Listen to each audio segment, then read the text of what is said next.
Surely you can't be serious. I am serious. And don't call me Shirley. Oh, Captain, my captain. I'm telling you straight, it's my way or the highway. Oh, command me, Lord. Now you want to get nuts? Come on, let's get nuts. Tell me something, my friend. You ever dance with the devil in the pale moonlight? I always ask that of all my prey. I just like the sound of it. I'll have what she's having. You have chosen wisely. It reminds us of all that once was good. And it could be again. My calculations are correct. When this baby hits 88 miles per hour, you're gonna see some serious... You're listening to the 30-something Movie Podcast. Classic movies, 30 years in the making. It's the 30-something Movie Podcast, episode number 251. This time around, we're just going for the Crazy Relative show today. It is Uncle Buck. So it's a great John Candy movie. I already just kind of gave away my feelings on it. Great John Candy movie. It's a lot of fun. But Uncle Buck is our movie this time around for episode number 251. We hope that you really enjoyed our 250th that we just put out last week. We had a fun time recording it. That one, if you missed it, go back and check it out. It was our extravaganza of our top 5 favorites. Of course, we did more than 5, but it was our top 5 favorite 80s cartoons. So that was kind of what we chose as one of our milestone episodes for the 250th. So if you didn't get that one, it was the whole group was back together again, and it was just a lot of fun. Maybe not so much fun in the editing of it because we talked for, I don't know, maybe like 5 hours. But it was a good time. It's a good time. If you love 80s cartoons, go back, take a listen to it, and hopefully you will have a good time as well. But we are here to talk Uncle Buck, and very, very quickly, I want to get into our spoiler alert and everything else.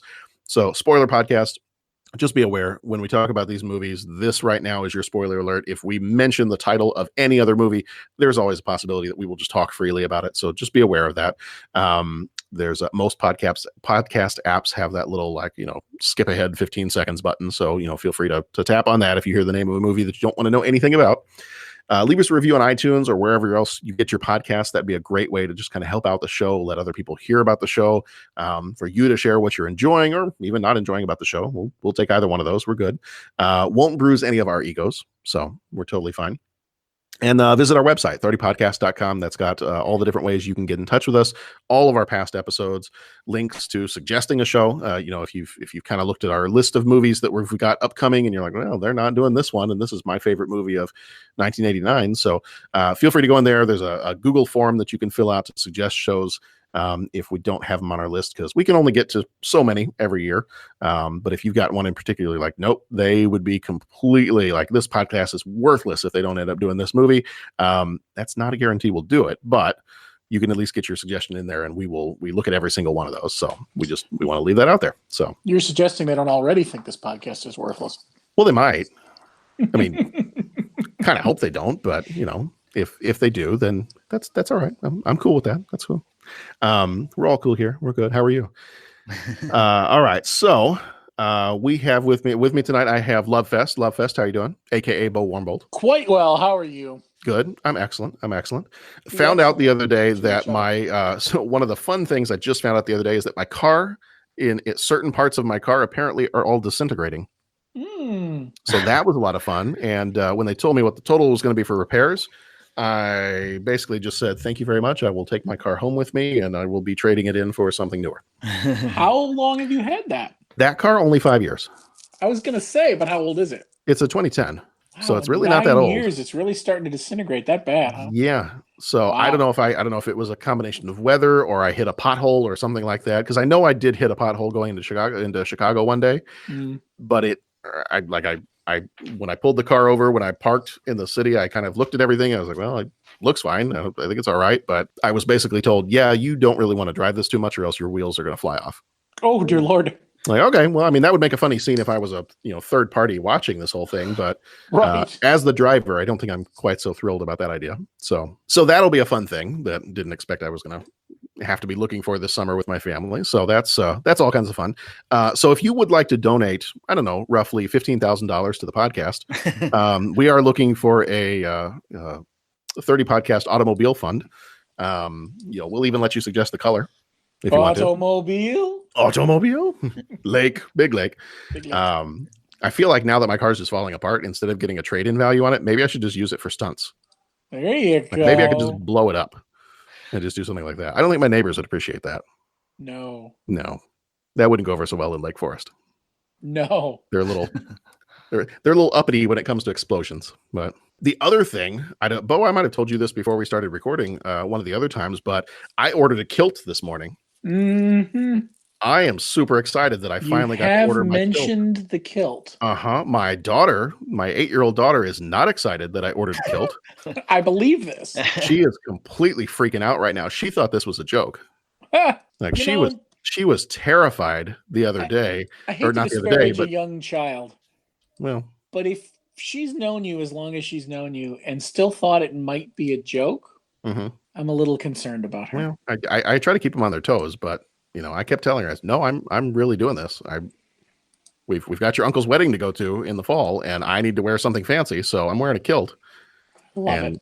Yeah, I don't know. She for some reason thought I was joking. I offered to get her one too, and then she really didn't want to do it. But so to which her response was, "Dad, you're not even from Scotland." And I said, "Okay, let me stop you right there. Our ancestors were from Scotland, and they wear kilts, so therefore that is part of my ancestral culture, and Texas is also part of my ancestral culture. So why don't we do this? Why don't I wear cowboy boots, a kilt, and a cowboy hat?" I was going to say the big hat with the kilt, I think would be perfect. To which she completely freaked out, and now she's okay with the kilt. as long as I keep the hat and the boots away, she's okay with the kilt now. Okay. Well. So see, dad goals, situation resolved. Everything's all good. Dad goals. Love it. Love it.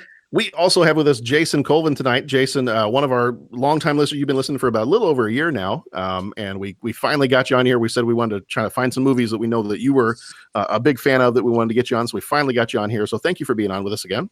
Man, thank you for having me on. I'm a super fan of the show. I really enjoy listening to you guys. Yeah, absolutely. And we love kind of the whole back and forth that we do with you on Twitter and Facebook and all those spots. So yeah, we're glad to have you on here. Well, thank you. Appreciate it. So this time around, we were talking Uncle Buck, and here in just a second, we're going to jump back in the DeLorean and head back to This Week in '89. But before we get going, I just want to make this one comment about this: is I love this movie as a kid. Like, I know we're going to talk about it in just a minute, but I remember watching this as a kid. It's been years. I have not watched this since I was probably middle school.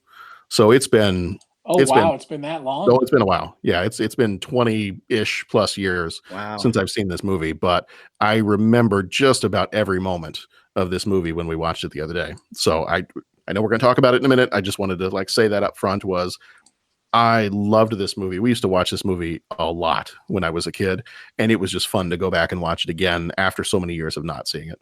It's so good. It's one of my favorites from this year. It's fun. It's funny. It pulls on the heartstrings a little bit. The characters are great. It's fantastic. And everything about it makes me just wish that he had lived longer and made more movies. Right. No joke. Yeah. No kidding. Both of these, Patrick Swayze and Yeah. All right. Well, let's jump back to the DeLorean. We'll head back to This Week in '89. So this week, the week we're currently in is about July 3rd to July 10th, 1989. And kind of the only event that I found that was I felt was the most notable and kind of funny because I didn't realize that it had a different title originally was on July 5th, which actually my lovely wife and I, that's our anniversary. But on July 5th of 1989, the Seinfeld Chronicles screens its pilot episode on NBC. Wow. So I did not realize originally it was called the Seinfeld Chronicles. Yeah, I didn't. That sounds like a little bit of retconning to me, but hey. Yeah. I can't believe it was that long ago. My gosh. Yeah. Yeah. Makes me feel old. Mm-hmm. Well, Bo, I mean, I didn't want to say it, but. Easy now, bub. Mm-hmm. You're older than I am. That's why I shouldn't say it because I am older than you, but. All right. Well, the top book this time around is The Russia House, still The Russia House by John le Carre. And the top movie, still Batman. And the top song, Baby Don't Forget My Number by Milli Vanilli. Yes. Batman. Milli Vanilli. I love Milli Vanilli. For about 10 minutes, they were great. Mm-hmm. Oh, yeah. Yeah. All right. Well, let's jump on into Uncle Buck. And this time around, our movie came out on the 16th of August, 1989, rated PG. Although, and I did watch this with kids, and I kind of looked up some stuff ahead of time. I was like, well, I remember it being okay. There was if you're somebody who wants to go watch these movies with kids, there were a couple scenes in the movie that are maybe a little bit of a stretch if you've got younger kids. It was kind of amazing. We didn't watch this. We were in the Dells for the weekend, and we were up there with my nieces who are 7 and 11. Yeah. We talked about watching this because I had to watch it again for the podcast, and I figured 2 birds with 1 stone, but we eventually settled on a different John Candy movie. Because we were in the Dells and we were staying in a cabin, we felt The Great Outdoors was more appropriate. Nice. But Big even Bear. that, with its PG rating, we were, oh, okay. Yeah. Well, the 7-year-olds passed out. It's the 11-year-olds. We're probably okay. Yeah. But there's a few things you don't really think about them until they're kind of in your face. Right. We were a little surprised, not gonna lie. Well, and because I go on, every time before we watch a movie, even if it's one that I know that I've seen before, but it's been a while, I'll still jump on to like Common Sense Media, and I'll kind of check out their ratings and just see, the language part, the sex part, the drugs and alcohol part, and that kind of stuff. And I'll try to check real quick and see. And, for this one, I was like, okay, well, the language is not great, but we've watched a bunch of other movies that have similar language. We just recently rewatched E.T., just introduced the kids to Mrs. Doubtfire. So, we have that conversation every time. We're like, okay, guys, we're going to start this movie. Just be aware there's language in this movie that we don't use. And, you're going to hear it. I know you know what it means. So just, understand that as part of our family, this is not the way we speak. And that's how we're going to move forward. Right. Because I saw this as a kid. I realized that the first time I saw this, I was the exact same age as my daughter. So I'm okay, well, I saw this, and I don't think, well, Bo, no comment here. I'm just going to mute your microphone. I don't think I was messed up. By Uncle Buck, no, I would agree. That no, not my Uncle Buck. I mean, there were plenty of other ways. No. They got to me with when my uncle showed me Porky's in 1982. So. Yeah. So I mean, I think the most awkward part was, and I know we're kind of jumping into the discussion. I haven't even finished all the intro stuff, but I think the awkward part was where he's going into the house party and you've got the makeout room upstairs. Right.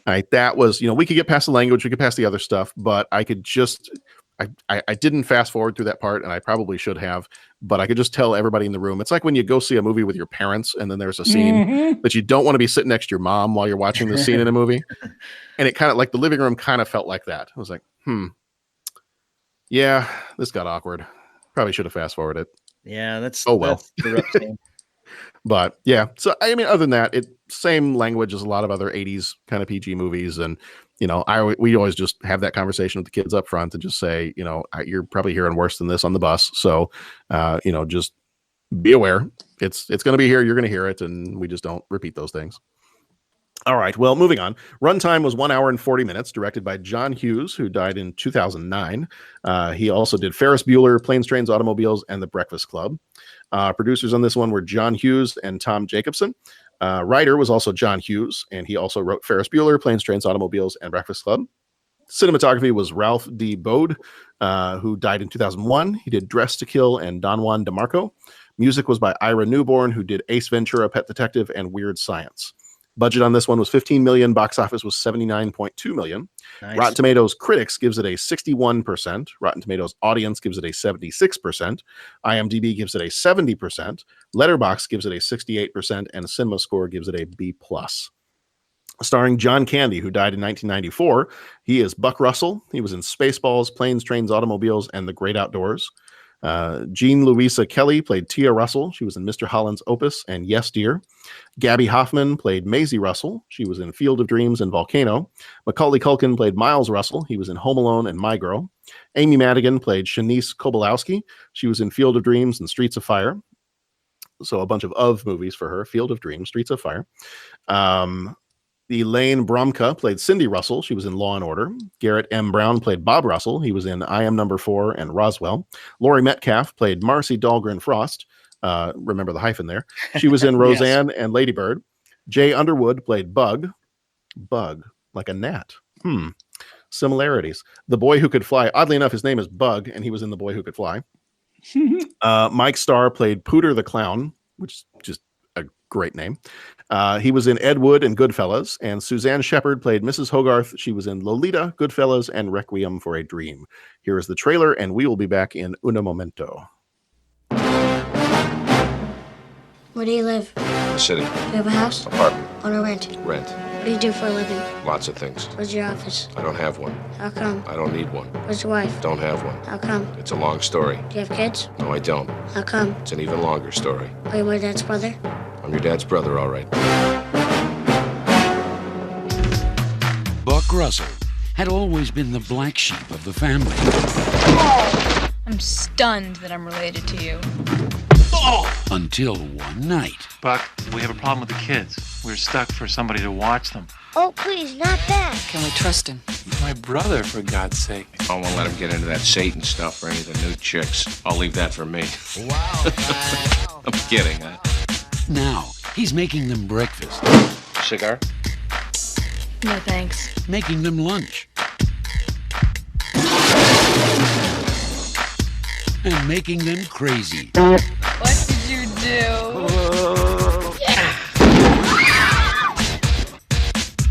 He's irresistible. And I want to ask you why I'm so attracted to you. I wouldn't even guess at that. He's unbelievable.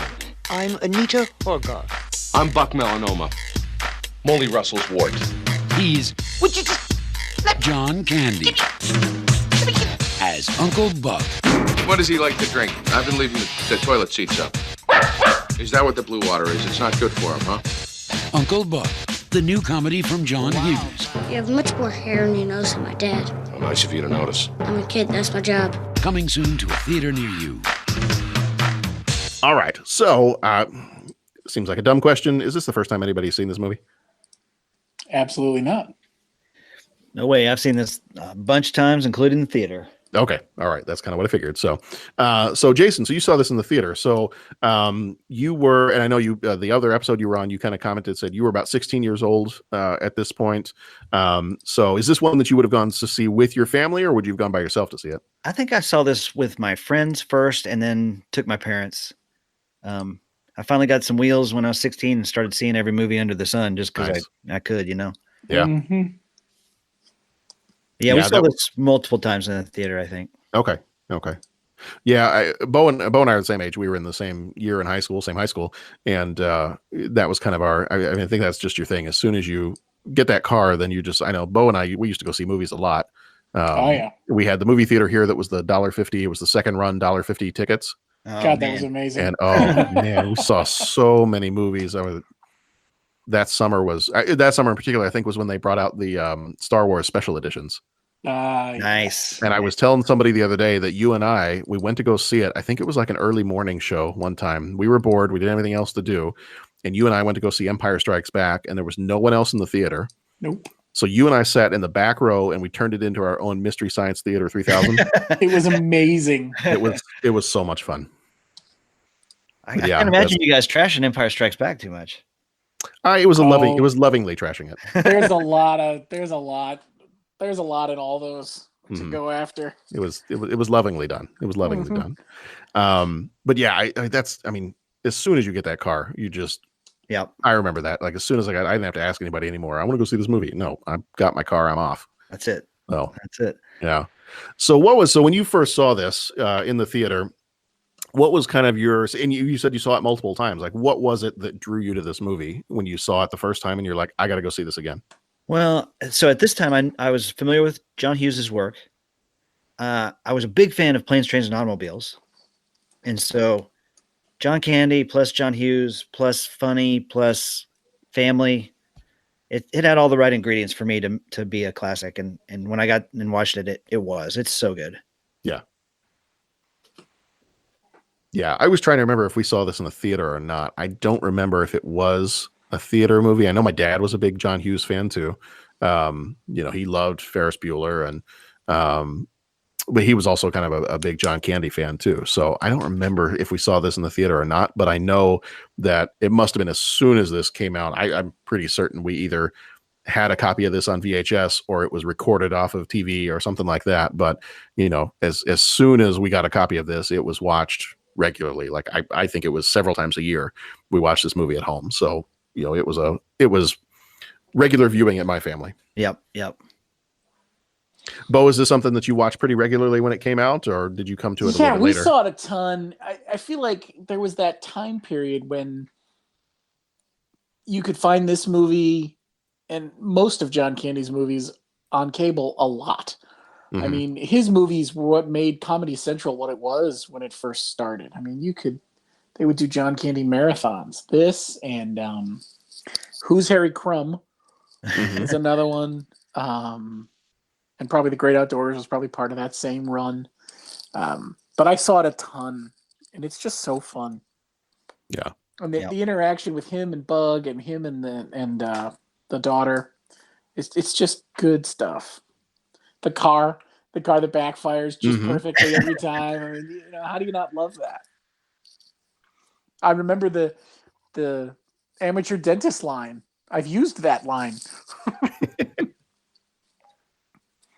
Yeah. My favorite, the thing that gets me the most is when he visits the principal's office. Yes. And you have a rat gnaw that thing. So good. Buck melanoma, Molly Russell's wart.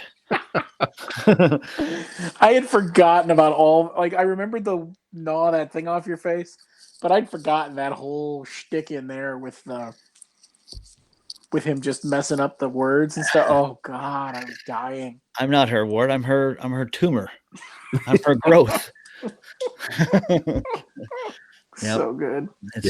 I vividly remember as a kid that whole kind of back and forth of when Miles is interrogating him. Oh, that's fun. Yeah. And I pulled up the quote here. Where do you live? In the city. Do you have a house? Apartment. Own or rent? Rent. What do you do for a living? Lots of things. Where's your office? I don't have one. How come? I don't need one. Where's your wife? Don't have one. How come? It's a long story. You have kids? No, I don't. How come? It's even a longer story. Are you my dad's brother? What's your record of consecutive questions asked? 38. I'm your dad's brother. All right. and both of my kids, both of my kids are just laughing at that whole scene. They just love that whole scene. Well, and then he does it again with Shanice. He wants the ID and the whole. It was good character work there too. Yeah. Yep. And right there at the end, he goes, "You have much more hair in your nose than my dad." How nice of you to notice. I'm a kid. That's my job. Okay, that's my job. Yeah. Well, that's the best part. Like the whole interrogation isn't very kid-like, but then he brings it back in the end. He's like, "And you have too much hair in your nose." Yeah. Now, the thing which is funny, I think we've talked about this with a few of the other movies. The thing that watching this as a kid, I did not pick up on, and like I said, it's probably been 20 plus years since I've seen this movie. The thing I did not pick up on that really, just as an adult now watching this for the first time in decades, the thing that drove me nuts is how Tia talks to her mother. Yeah. Mm-hmm. And I, as a kid, I totally missed that. I was just like, all right, they don't get along. But this time, as an adult and as a parent, she starts talking to her mom that way. So, the whole kind of sarcastic thing that this is a wonderful dinner, mother. How do you find the time? And there's all that stuff. And I'm just sitting there going, oh man, if that was my child, ooh, no, sirree. This is no, that's not happening. And just kind of, and that whole attitude. And I think, when I watched this as a kid, I was like, oh yeah, she's like sticking it to the adults, and now I've completely gone the other direction. I'm like, you know what? She bothers me. Yeah, like that's not cool. You don't talk to an adult that way. I don't care how jaded you are. You don't talk to an adult that way. So it was kind of funny. Like that was my takeaway from part of my takeaway of watching the movie this time was I used to like her character. Mm-hmm. Like I remember as a kid. I remember as like watching this as 12-year-old thinking she's kind of cute. This time I was thinking, well, that's not cute. Right. That just gets me angry. That girl needs to be grounded. Yeah.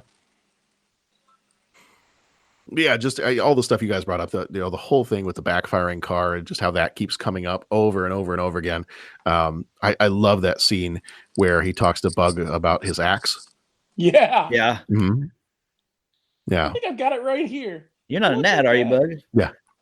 Yeah, we can talk about burying the hatchet. You know what a hatchet is, don't you, Bug? I like to keep it so sharp I can shave with it. You understand what I'm talking about? I don't think you do. I'll be right back. Here it is. Come on over. I want to show it to you. Maybe later. Okay. My wife and I like to quote the principal that Anita Hogarth Yes. where she says, anytime my wife and I are talking and there's a disagreement, one of us will say, I hear that all the time and I dismiss it. That's a good. I awesome. feel like I need to use that one at work more often. I hear that all the time and I dismiss it. Oh yeah, it's a classic. The Yeah. kids are good. Of course, Macaulay Culkin, this is what launched him into the stratosphere. Yeah. The little girl's cute as she can be, and then John Candy is just so likable. Yeah. Now here's what might change this. I was looking up something earlier, and did you guys ever see or read this anywhere who their first choice was to play Uncle Buck? No. I don't know if I Okay, have. so here I think we were talking in our other episode a couple weeks ago about, we'd love to see like the alternate universe where we get to see all these other actors that were up for the roles and never got it. Their original actor that they wanted for the role of Uncle Buck was Danny DeVito. Oh, wow. Wow. And as much as I like Danny DeVito, and I like, I enjoy his movies, and I just don't. This movie to me has a completely different feel. Like when I think of Danny DeVito movies, I don't always think of Danny DeVito as having that. Danny DeVito doesn't have that kind of Midwestern charm that I think John Candy has, even though John Candy's Canadian. In so many of his movies, he has that kind of Midwestern, almost that stereotypical Chicago charm. Right. Sure. Like a big, lovable guy from Chicago. And Danny DeVito just does not have that. So as soon as I saw that, I'm like, oh, wow, that's a completely different movie. Yeah. If Danny DeVito was in it. It might still be funny, but I think you get a completely different vibe. I'm not sure that Danny DeVito... And I don't know. I'm not sure Danny DeVito would be a good fit for what I think of as being a quintessential John Hughes movie. Right. Yeah, I'm out on that one, I think. Yeah. The other thing I found was kind of interesting was the whole scene where, and you're mentioning this before, where Macaulay Culkin's character is kind of interrogating Shanice through the mail slot. Mm-hmm. Apparently that's the scene that kind of inspired them to come up with the rest of the story for Home Alone. Oh, that's awesome. Yeah, they took that, and they because let's see, John Hughes, he wrote Home Alone. He didn't direct it, but he wrote it. I think he wrote it and produced it. And I guess that was the scene they were like, oh, that's kind of funny. That makes me think of something else. And then I guess they just kind of ran with it from there. And they're like, well, and this kid would be the perfect kid to be in this movie. That's so cool. I can totally see that. Yeah. Yeah. And yeah, that was a great movie too. Now, Bo, I don't know if you've ever done this. If you've ever been to, you've probably walked by it if you've gone to a Cubs game. But I did also see that the houses are still in their locations. Mm-hmm. That the Russell's house is still in Evanston, Illinois, and Buck's apartment is across from Wrigley Field on North Sheffield. Have you ever gone by, like specifically gone by and like, oh, there's his apartment from No, Uncle Buck? but having just seen the movie again, I can picture the angle and where it would be to see the sign through that window. Okay. Yeah, that's cool. Yeah, I was looking at that on here. I was like, oh, you know what? I feel like I might have walked by that before, but didn't put two and two together, and I never would have known exactly what I found on here, the exact address of where it is. I was like, I would not have. So many of those different apartments look, generic or kind of, I wouldn't recognize it just from walking by, but that's super fun. Yeah. And then obviously, John Hughes likes to reuse a whole bunch of stuff from up here in the northern suburbs of Chicago. And so I think this is New Trier West High School is in Winnetka, Illinois, was used as the school building. I think it was also used in Ferris Bueller and 16 Candles. Wow. So yeah, same building. At the time, I don't think it was being used as a school. I think it was empty. Right. But it was one that he liked to reuse quite a bit in some of his other movies. As somebody who's not from that area, I would love to go up there and take a John Hughes tour. I feel like they did that a couple of years ago. They did it was like a 3-day thing that they did when it was the 30th. Oh, because I think it was the 30th anniversary of Ferris Bueller. 30th anniversary of Ferris Bueller, yeah. And they did this. Actually, it was in my hometown, the town that I live in right now, in the same building that I ordered my kilt in this morning. The John and They Nancy had- Hughes Theater. The John and Nancy Hughes Theater that they named after him. They had a 3-day thing that you could sign up for. I didn't do it because the tickets I think were crazy expensive. It was real expensive. Yeah, like hundreds and hundreds of dollars. Wow. To do this whole thing, but they were going to do it. But they did a tour. They did all sorts of stuff. They did a showing of the movie. They had some of the actors there. They did tours. They had I don't think they let you drive it, but they had the car. Mm-hmm. They had the red sports car. Cool. And I think they took everybody on a bus up to Chicago, and they did kind of a quick little tour around some of the different spots where the movie was filmed. I think they actually took people to Wrigley Field so you could get a picture in the stands. Mm-hmm. All kinds of different stuff. But I mean, there's just so many. You could just come up here and go around to some of the different neighborhoods just up in these suburbs and find so many different spots. I drive by every time we drive down one of the highways over here. I always drive by that motel that's in Planes, Trains, and Automobiles. Yep. That's cool. I pass by it every time. Like, nope, that's the Planes, Trains, Automobiles motel. Wasn't the house where the garage was from Ferris Bueller? Didn't that just sell again recently? Oh, did it really? I saw that on the internet up for sale. Yeah, that's really cool. There's like $6 million or something. Yeah, it's no joke. Well, if you guys ever want to come take a tour of the filming of the movie Twister, just come on down here and I'll show you around. Cow. Cow. Another cow. Mm-hmm. No, that was the same cow. Actually, I saw that one. I think I saw that one twice in the movie theater. There's one for your 90s podcast. Yeah. That was when my wife and I were dating in high school. That was probably one of the first movies we went to go see. It's not the first movie that we saw together, but oh, how cute! Our first movie was very forgettable. It was Steve Martin in Sergeant Bilko.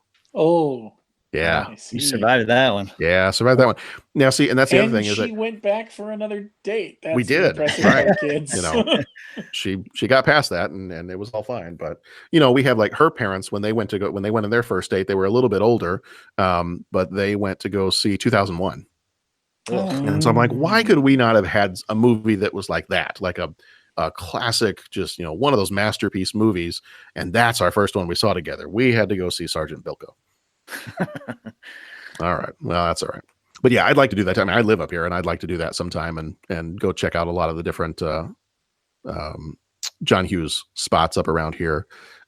We had Kevin Smokler, the author, had him on the podcast a little while back, several episodes ago, and he was up here for a while. He was kind of going around to some of the different libraries, and he was at the Northbrook Library for some different talks like a couple years ago, and then he was here just a few months ago.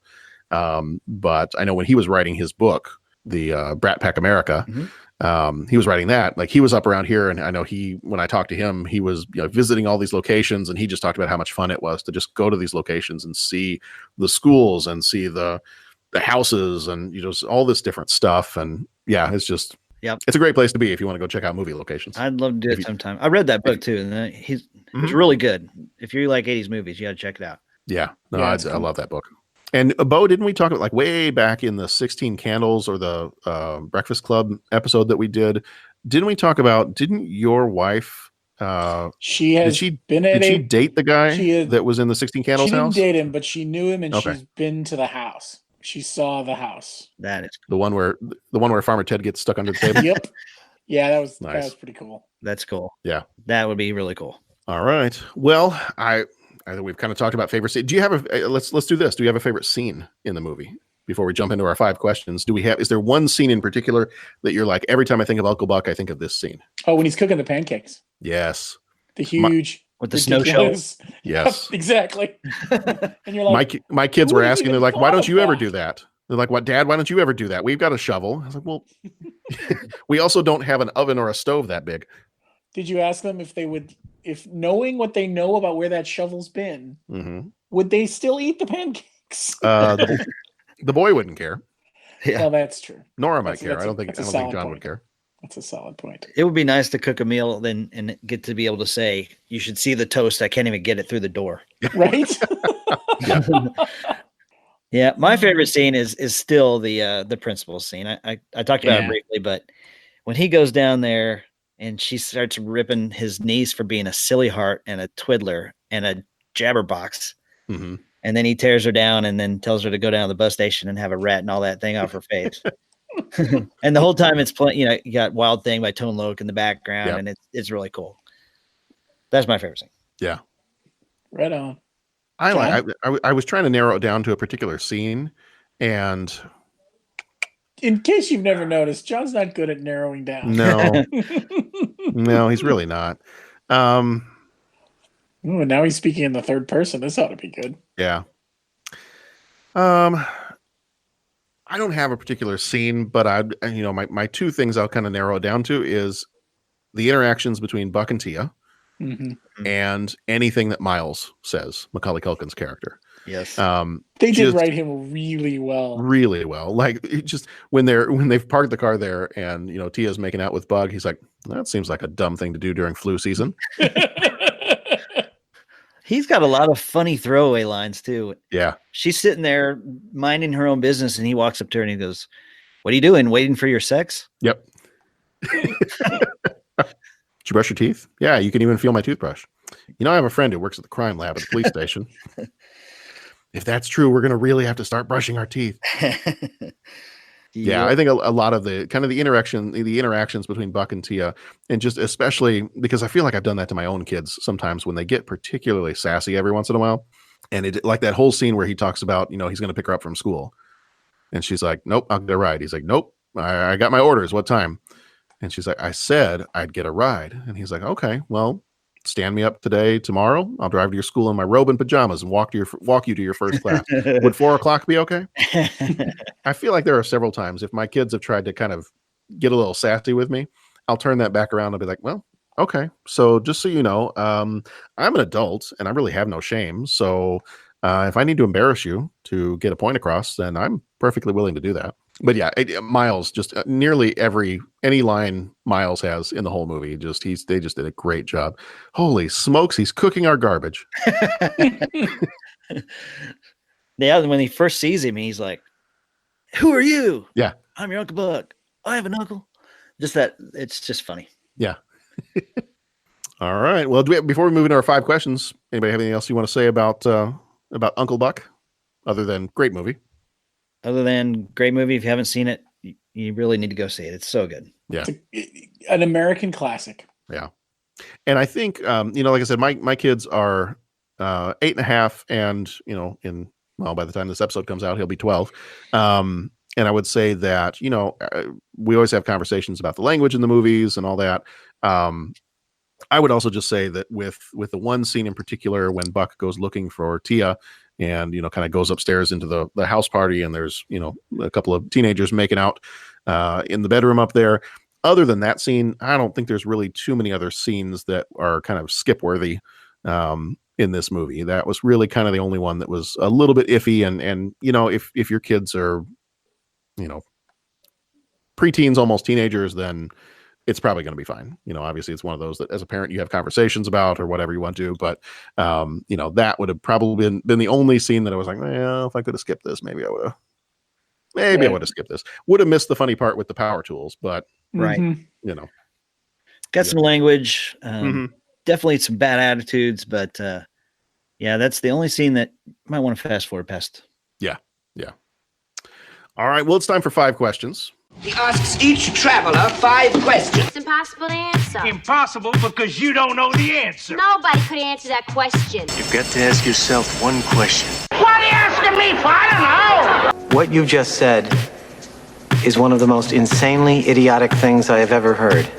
And may God have mercy on your soul. If you have not listened to us before, our 5 questions are kind of loosely based on what we are talking about this episode. So our 5 questions this time around. Question number 1, do you have any good stories involving a relative having to babysit you for a while? And I'll start off because I know I've got mine right away. Is my parents, my dad had just gotten a job.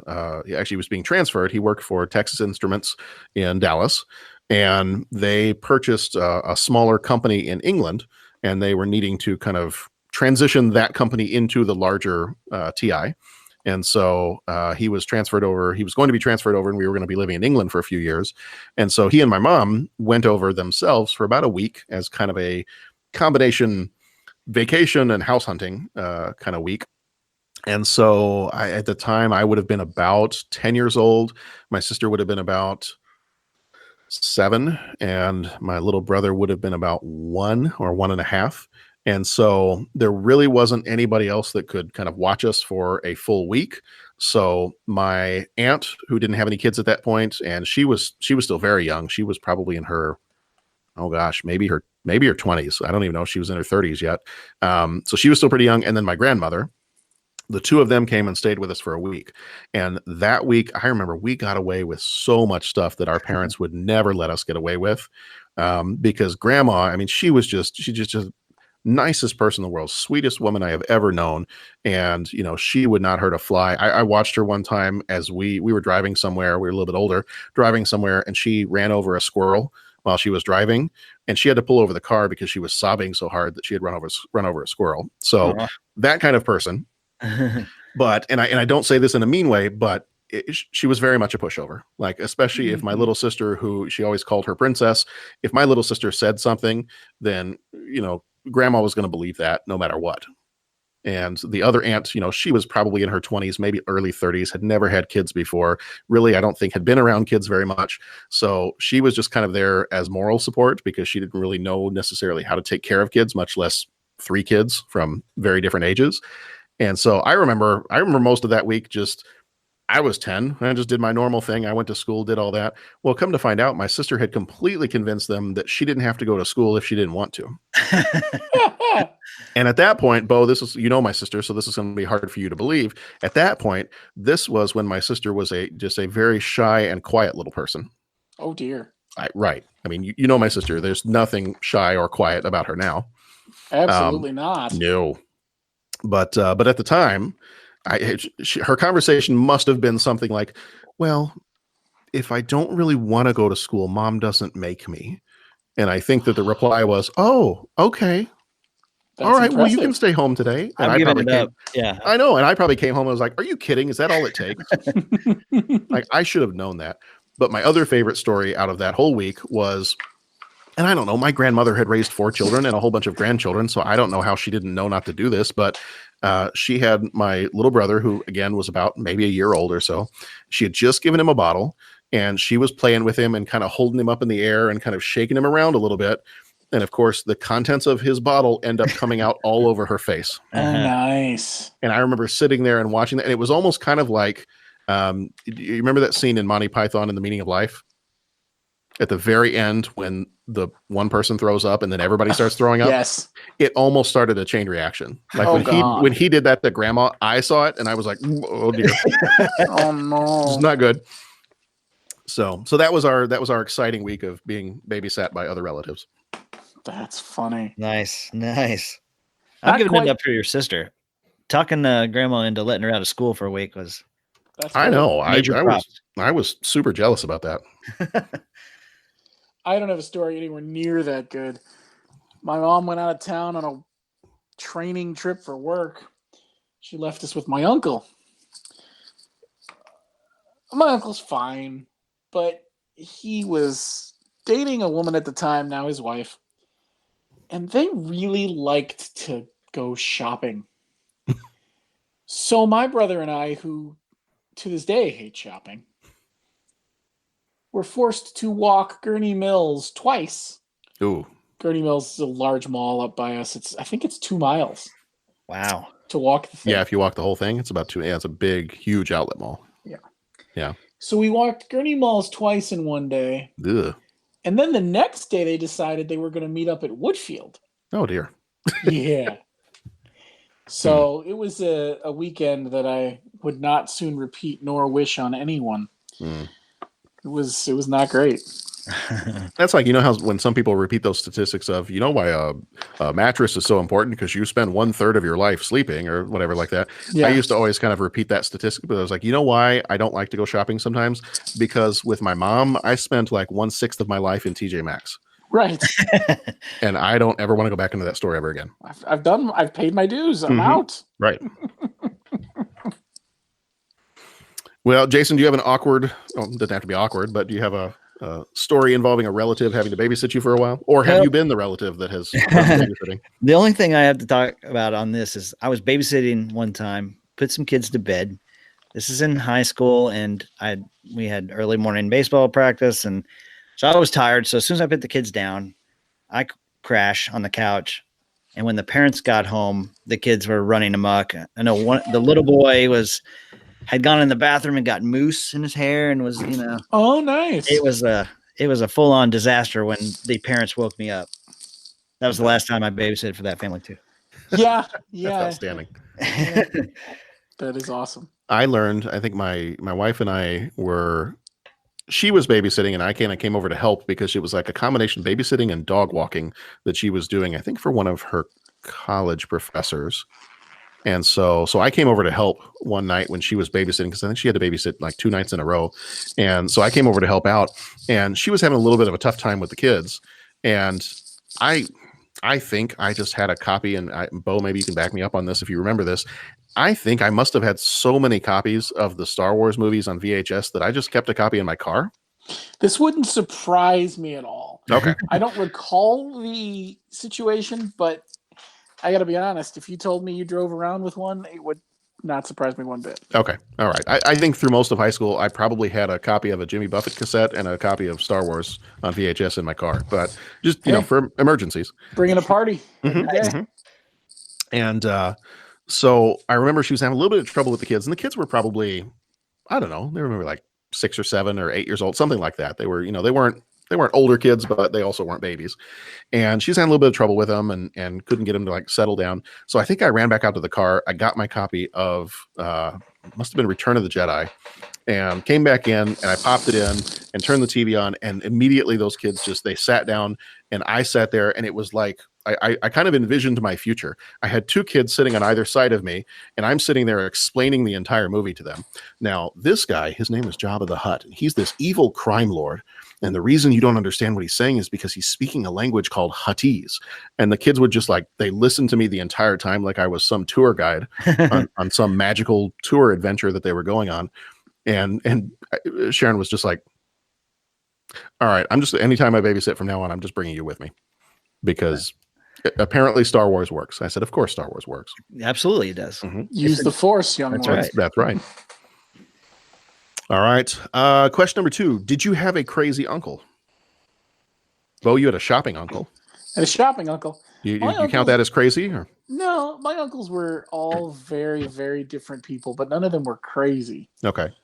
I've got one who lives in the mountains of Colorado. I have one who that has shops potential, a lot. I guess.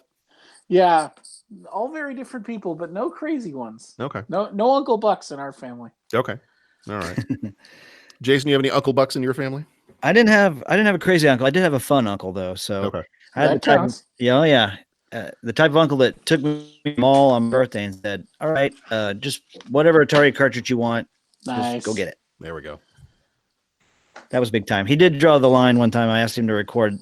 He had HBO and we didn't. I said, "Hey, would you record that Madonna concert?" When he watched it, he said, "I don't think your mom wants you watching this." So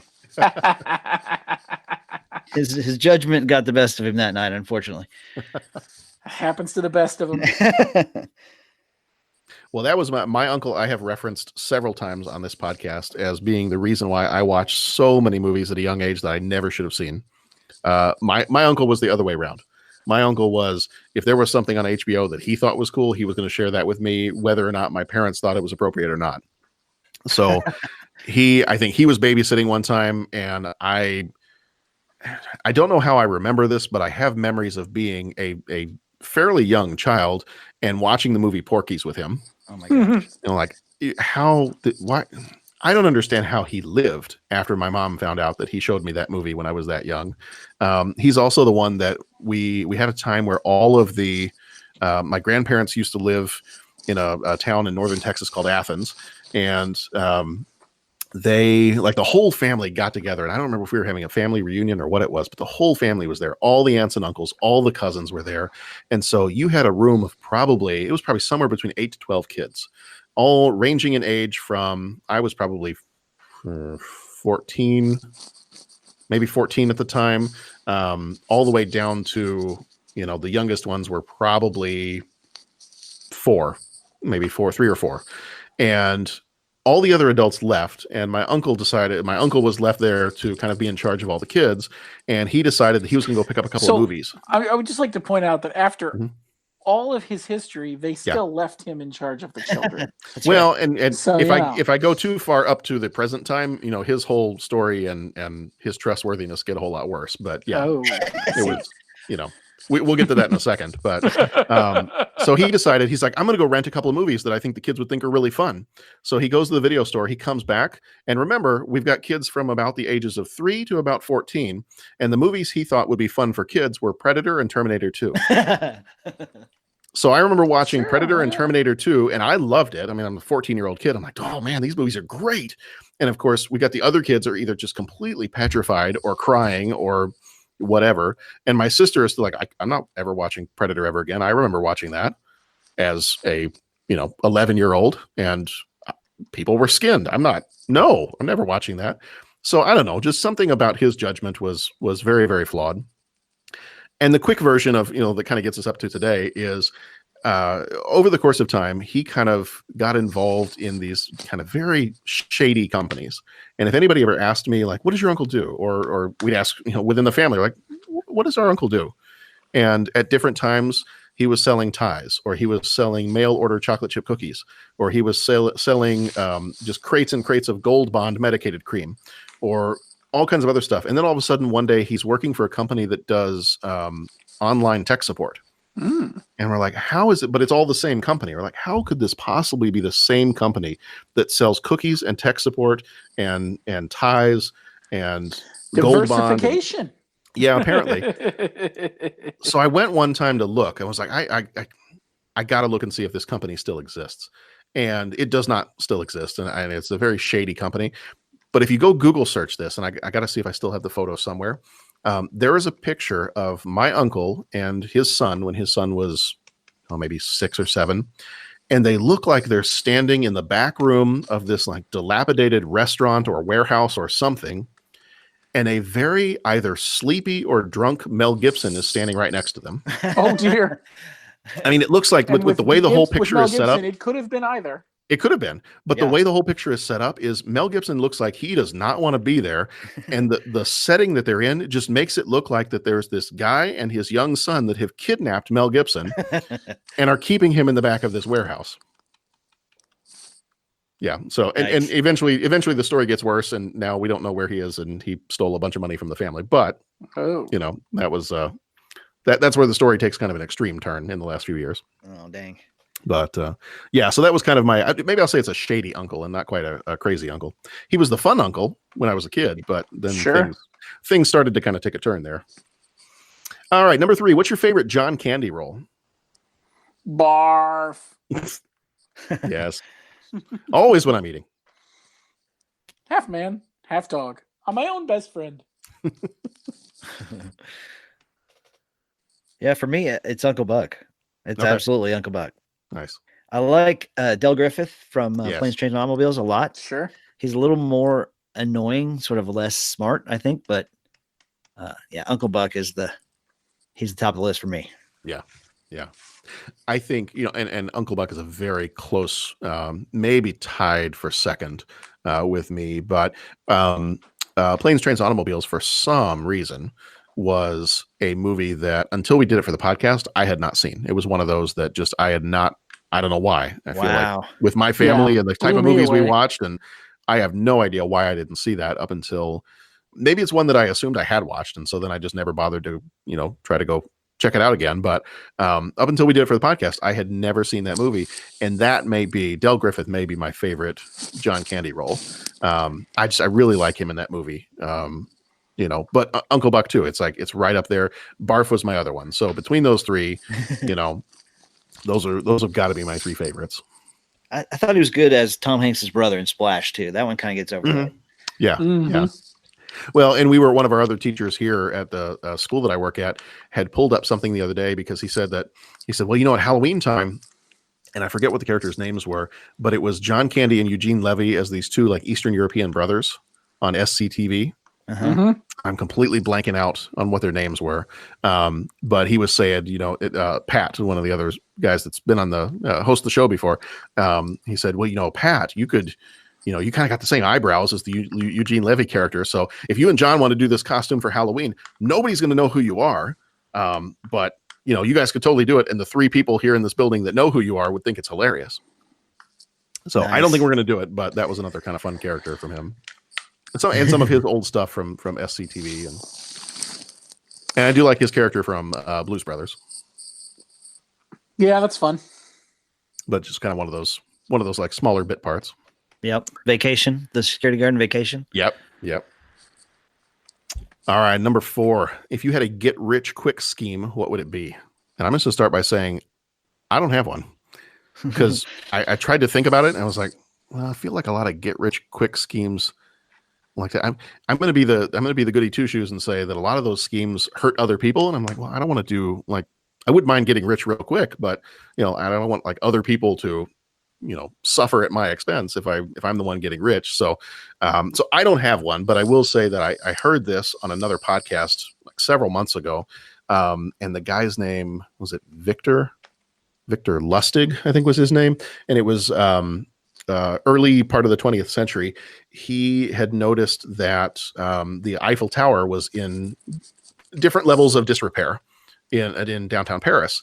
And so he actually put out these ads that he was part of a company that was in charge of dismantling the Eiffel Tower and selling it for scrap metal.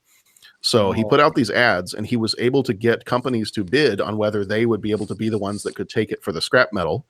And he was able to get just a ton of money. And then I think he ran off to Switzerland or somewhere else. Nicely done. So I'm like, I'm gonna take that as one of my like favorite stories of somebody's get rich quick scheme. Like I wouldn't do it myself. The other one that I love just because of the guy's name, and Bo, I think you and I were talking earlier, and I referenced this guy's name. There was a Scottish guy whose name was Gregor McGregor. And Gregor McGregor I think he had been living in South America. He was, I think, a former soldier, and he had been fighting with some different revolutions in South America. And he decided that he was going to go back to Europe. And if I'm getting the story right, he's going to go back to Europe, and he completely convinced a whole bunch of people to come colonize this island that he made up. And so he got a whole bunch of money from people saying, oh yeah, it's this island. It's this beautiful island. He'd written up like a travel brochure that detailed like what kind of land was there and how beautiful it was, and the indigenous animals that live there, and completely sold a whole bunch of people on moving to this island, and then just took their money and ran away. Nice. So again, I wouldn't do any of those get rich quick schemes, but those were kind of my 2 favorite stories I've heard of in the past. Yeah, I think the Eiffel Tower guy barely edges your sister out as the coolest cat we've heard pulling off a major. Pull off one of those deals. Yeah. Yeah. I don't have a get rich scheme, or if I did, I'd be using it. So exactly. Yeah. I've always wanted to be the guy, you always think about the guy who created the widget that everyone uses, and he's got to be a millionaire now. I want to be that guy. Mm-hmm. I want to come up with the one piece of junk plastic that for some reason everyone in the world needs. Yep. The poster guy. Exactly. Yep. That's not me, unfortunately. I wish it was. I haven't figured it out yet either, but I'm working on it. Still grinding. Well, as soon as I build my time machine, I'm taking back my sports almanac, and that's that. There's my plan. I will take back my sports almanac. I will, try not to become the next Biff, and we'll do it that way. Sounds like a plan. All right, number 5. What is your most epic battle with a home appliance? I had a refrigerator that went out over Memorial Day weekend one time. Oh, I was gone for 4 days and came back to disgustingness. Oh, that's no good. Yep. Bo, what about you? Have you done any I knockdown, drag out fights with an appliance? I pretty regularly fight with the wash sink in our basement. It has to do with the way it's put together. There are leaking issues once in a while. Okay. And then our oven we have replaced the thermostat on the oven more than twice in 9 years because it will not read the right temperature. It just won't. It lasts for like 6 months, and then it stops working, and then you run it for a few years and you don't care. Okay. And then you get sick of it and you replace it. And then it works for 6 months and then it dies again. And at some point you just give up, but for a while you don't. And it's actually about time to replace it again. And yeah, go through the whole process. I should probably just replace the oven, but it's an oven. It works. Like what,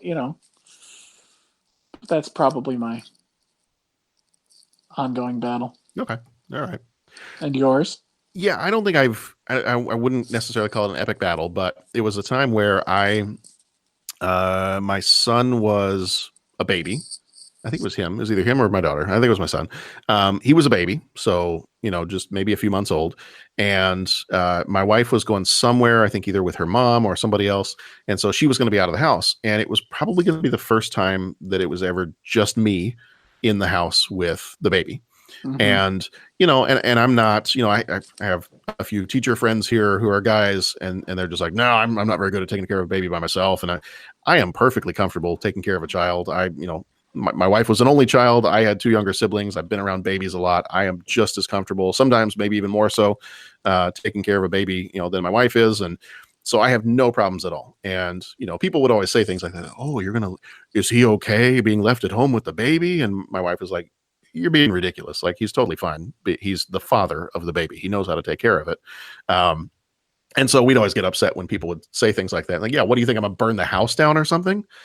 So the first time she leaves me alone with the baby, I don't think there was too much in the refrigerator, but I think we had some leftover tortilla chips. And I was like, you know what? I'm going to make myself, some nachos. Like, I'm going to put together some nachos. I'm just going to throw it in the microwave real fast and get it done, because who knows, the baby may wake up any second now, and I'm just going to get this done real fast. So I think I grabbed together some ground beef and some cheese and the tortilla chips and shoved them in the microwave. Well, what I had not realized was, at that point, I think we had either been working on some of our cabinets or we just didn't have enough room. So every once in a while, my wife would keep either like a bag of cookies or a loaf of bread or something like that in the microwave. And so I wasn't really paying attention, didn't really look in the microwave when I slid this plate of, uncooked nachos in there. And come to find out, she had a bag of Milano cookies in the back of the microwave, and they were being held shut with, and of course they kind of have a little bit of foil on the inside of those cookie bags. But she had also had it was being held shut with a paper clip. Uh-huh. So I'm heating up, my nachos, and I'm not really paying attention to much of anything. I think I go in the other room, and there was a baseball game on, or I was watching something, and all of a sudden I start to smell something, and I go back into the kitchen, and the microwave is just engulfed in flames. And I'm like, oh, good grief. So, I mean, it's not a big deal. I end up putting it out. The microwave's unusable at that point, so we had to get a new one. But then my wife gets home, and she's like, where's the microwave? I'm like, okay, first of all, I didn't burn the house down, so that's a positive. If that's what you're leading with, you're already in trouble. Right. Well, I wanted to start with the extreme and just kind of like, calm things down from there. So the baby's fine. The baby's fine. Right. The baby is fine. I didn't cook the baby, so the baby's fine. The house is still standing. And I'm still one of those dads that can take care of a child, not burn the house down. I only burned the microwave down. So, and in my defense, I didn't know that bag of cookies was in there. So. Nice. So that's my epic microwave battle. I have to ask, is the bag of cookies in the microwave as a way of hiding the cookies? No, it was just a storage method. I think we just had a whole bunch of other stuff in the cabinets, and we just didn't have any other room to stuff anything else in there. I think we just had a whole bunch of, like bags of rice and crackers and chips and cereal and all kinds of other stuff. And I think we just didn't necessarily have anywhere else to put it. And so sometimes we used to put like our loaves of bread, because sometimes we'd go through a lot of bread. So we'd, maybe buy like several loaves of bread from Costco or somewhere like that. And if we didn't have room anywhere else, we just kind of shoved the leftovers in the microwave, and we stopped doing it after that. So yeah, I bet. Yeah. Yeah. That was the last time any cookies were ever left in the microwave. I'm sure. And I think the last time I ever made nachos in the microwave. Mm. I'm purely an oven person now, so that thing is supposed to have the oven anyway. You're only licensed for the oven. That's right. For sure. Right. I have a restraining order against microwaves. I just called to say I love you.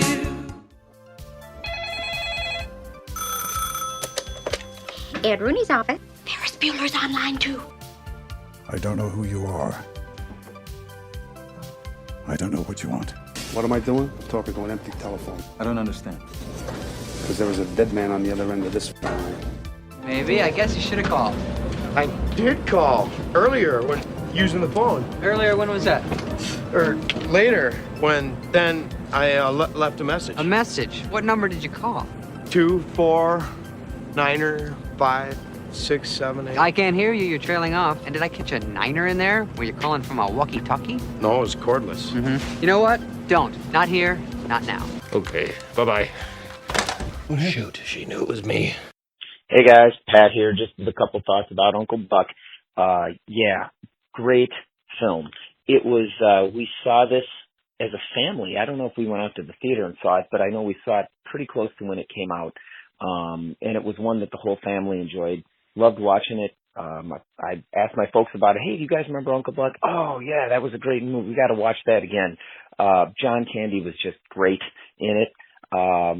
I know that we've talked in and about the John Hughes films, and I mean, I've seen some of them growing up, but not a ton of them. This was one of the John Hughes films that I remember seeing, and it's interesting now watching it as an adult after I've been talking about movies with all you guys and kind of getting into the John Hughes thing about how the adults seem out of touch and the kids have to solve the problems and so forth.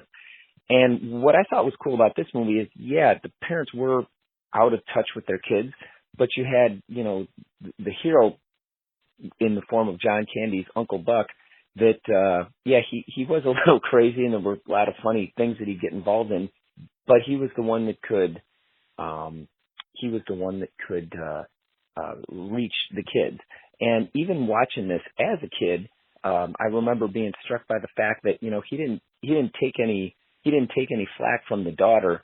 He could give it right back, but he was always trying to figure her out. And even in that end sequence, you know, when he called his girlfriend for help and said, look, you know, so-and-so ran away and, you know, she had done some pretty bad things. I mean, had lied about, you know, him drinking to her parents, had lied about him having an affair with, you know, the lady across the street. And he still, you know, had the compassion to say, yeah, she's just angry and confused.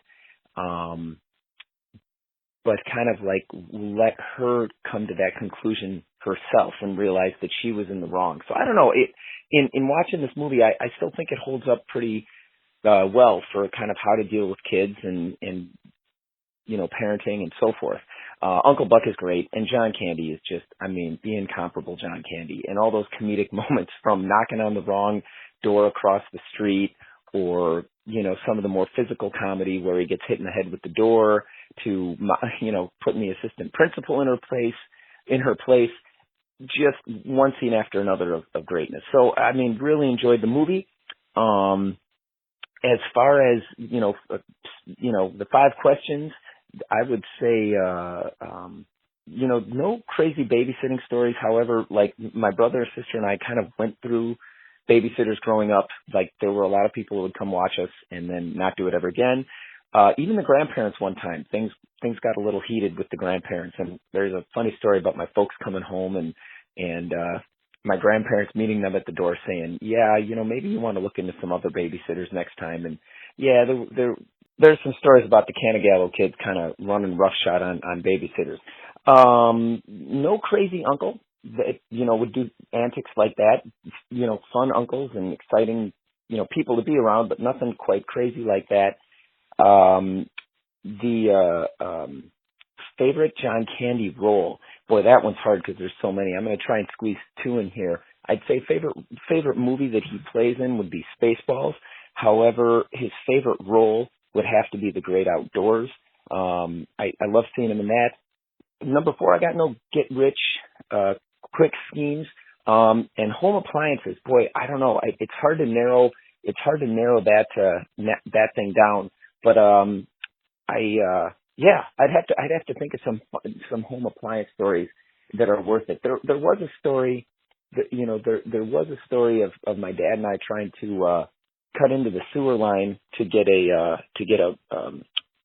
like a sewer ejection pump, some pump tied into the sewer line and all that, all within code, of course. It wasn't anything illegal, but, you know, cutting into the sewer line and the smell and things coming out of it and so forth, you know, that got to be exciting. So anyways, sorry again, I missed the conversation. Can't wait to hear the show. You guys have a good one. Bye now. Very, very quickly, go check out our website, 30podcast.com, at 30podcast on Twitter. And we are typically 30podcast on all the other social media spots, the Instagram, all that other stuff. Voicemail line, if you want to call in and tell us how much you loved Uncle Buck, or if you have another opinion, we've heard opinions like that before and we dismiss them. But you can totally tell us whatever you want to tell us. But the voicemail line is 872-356-6843. Our next episodes, if you want to get a little bit ahead of the game before we start talking about these later on this month in July, we are going to be doing Born on the 4th of July, Look Who's Talking, Parenthood, The Fabulous Baker Boys. Then we may try to do at the end of the month of July a summer blockbuster roundup. Also in July, this month, I may do, because I just found this out the other day, that the original run. Now, I think I've said this before on the show. I'm a big fan of musicals. Like when we lived in London, we went to a bunch of musicals. We went to Les Mis, Phantom of the Opera, Starlight Express, like all those different kind of really big name musicals. Miss Saigon, a whole bunch of the others, Cats. And I found out that the second longest running show in London ran from, was it like the early 1980s up until this year, was Les Miserables. Mm-hmm. Like Les Mis is coming to an end after being there for like something like, was it 13,000? I looked this up the other day. It's like 13,000 consecutive shows. Wow. In London's West End. And it's coming to an end in July of 2019 after being there for multiple decades. So if I decide to nerd out with a musical episode, then I may talk a little bit about Les Mis and how much I love that. So that may get thrown in as like a bonus episode somewhere in July if I have time to do that. But movie fans out there may not be quite as interested, but that's fine. You can skip that one if you want to. Then in August, we're doing Steel Magnolias, Ghostbusters 2, Weekend at Bernie's, and Always. And the one thing I will say about Steel Magnolias, because it'll be a while before we get to that, is had I known, and I think I'm thinking of the right movie, had I known that you could get a groom's cake that looked like an armadillo, with the red cake on the inside, I totally would have done that at my wedding. Totally would have done that. He's not kidding. No, I'm not. Bo, you can attest. We walked into Star Wars at our reception. Yes, you did. Yes, we did. So that was one of the few things I think she let you get away with. She did. Yeah. I had to pick one that wasn't like completely recognizable Star Wars. It just had to be like triumphant orchestral music. And I think it worked out fine. It worked out fine. It was the throne room music from the end of the movie. Exactly. So. It was fine. Yeah. I wanted to go Imperial March, but she didn't think that was appropriate. So, all right. Well, I think that's going to do it for us this time around. And so in particular, thank you, Jason, for joining us. You've been here for a couple episodes. And I know we talked for quite a while of, getting you on here and getting you to kind of guest host for some movies that you enjoy. So thanks for jumping on with us for these last few episodes. On, man. This was great. Thank you. I had a great time. I really appreciate it. You guys are awesome. I appreciate it. Thank you. Yeah, absolutely. Had a great time. Absolutely. So yeah, and thank you, Bo. You're not chopped liver, Bo, but thank you, John. Or Love Fest. I got to remember to get that in there. The other guys won't let me live it down if I don't keep calling you Love Fest. True. No, I think Jeff is more heavily invested in that nickname than the rest of us are. Mm-hmm. So we're doing it for Jeff. Exactly. Jeff and Johnny. We'll do it for whoever wants it. Do it for Johnny. Doing it for Johnny. Doing it for Jeffy. I don't think he'd want me calling him that, but hi, Jeffy. All right, so that's it for this episode. So be excellent to each other. Go watch some good movies, and we will see you back here next time for Born on the 4th of July.